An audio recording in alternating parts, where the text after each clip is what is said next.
Scan this. Sovi is here. Let's level up. Boolean logic can be tricky, but we can solve this expression fast by looking at how the variables interact with the logical OR operator.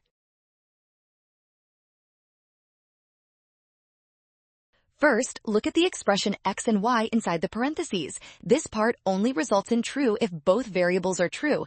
Otherwise, the whole first term becomes a false value. Next, we combine that result with y using the OR operator. If y is true, the entire expression must be true regardless of what x is because of the OR logic.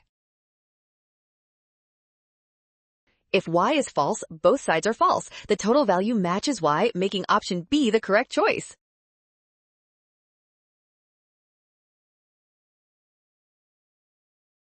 Well done! Scan the code. You can learn better with Sovi. Watch signs and avoid rush. Trust given and check steps for option B.